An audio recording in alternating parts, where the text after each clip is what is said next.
Hello and welcome to the session on introduction to Java. आज के इस video session में हम जावा से रिलेटेड कुछ कंसेप्चुअल डिस्कशन करेंगे। जावा के बारे में जानेंगे कि जावा क्या होता है और इसे किसने बनाया, कहाँ यूज़ होता है। तो शुरुआत करते हैं अपने पहले क्वेश्चन व्हाट इज़ जावा से। तो जावा जो है एक कम्प्लीटली प्योर ऑब्जेक्ट ओरिएंटेड, बहुत ही पावरफुल और सिक्योर प्रोग्रामिंग लैंग्वेज है। इसे बनाया गया था जेम्स गोसलिंग द्वारा और सन माइक्रो सिस्टम्स वो कंपनी थी जिनके लिए ये लैंग्वेज बनाई गई थी 1991 में। इसका पुराना नाम ओक रखा गया था, लेकिन बाद में 1995 में कुछ लीगल इश्यूज़ होने की वजह से इसका नाम बदलकर जावा रखना पड़ा। फिर बात करते हैं कि जावा जो है ये वेब डिज़ाइनिंग में भी एक सपोर्टिव लैंग्वेज के रूप में यूज़ की जाती है। इसके अलावा अगर हम इसकी करंटली एक्टिव पार्टिसिपेशन की बात करें तो इसको ये जो प्लेटफॉर्म है इसको मोबाइल ऐप्स और गेम्स डेवलप करने के लिए बहुत वाइड रूप में यूज़ किया जाता है। तो ओवरऑल अगर हम कहें समरी के रूप में तो जावा एक ऐसी लैंग्वेज है जिसे सीखने के बाद जो स्टूडेंट्स हैं उनको अलग अलग सेक्टर्स में जॉब्स मिलने की जो संभावनाएं हैं वो बहुत बढ़ जाती हैं। मोबाइल एप्लीकेशंस आजकल सबसे ज़्यादा यूज़ हो रही हैं, गेम डेवलपमेंट में यूज़ हो रहा है, वेब डेवलपमेंट के अंदर जावा का यूज़ हो रहा है। तो बहुत सारे ऐसे फील्ड हैं जहां पर जावा को एज ए सपोर्टिव या मेन लैंग्वेज के रूप में यूज़ किया जा सकता है।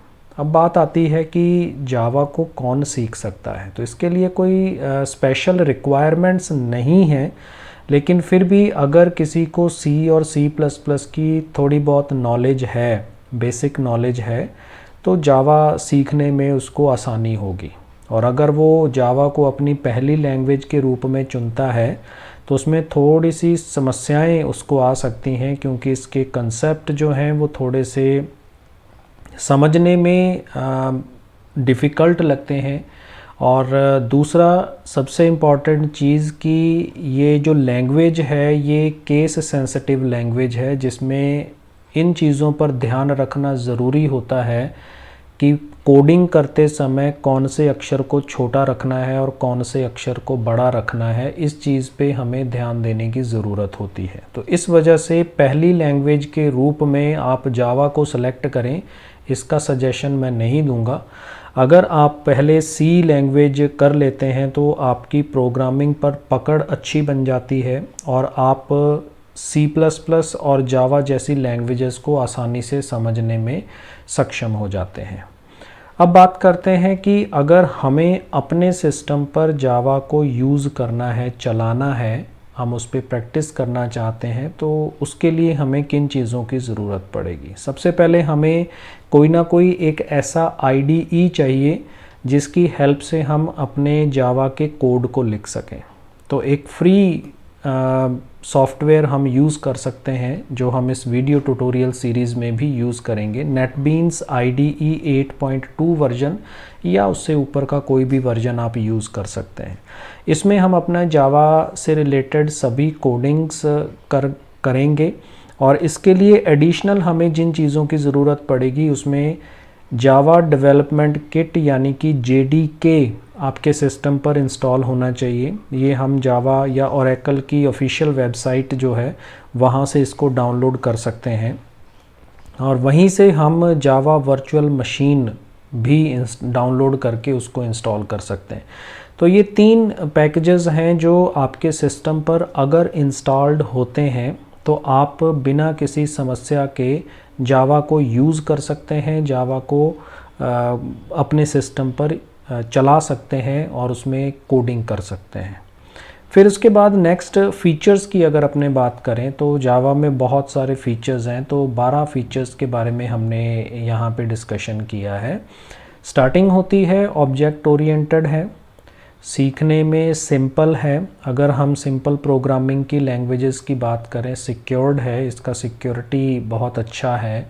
प्लेटफॉर्म इंडिपेंडेंट है, क्योंकि इसमें बेसिकली क्या होता है कि जो जावा वर्चुअल मशीन है ये हर सिस्टम पे होती है, तो अगर आप कोई बना हुआ कोड किसी दूसरे सिस्टम पर भी लेके जाते हैं तो वो वहाँ पर भी उसको रन कर देता है।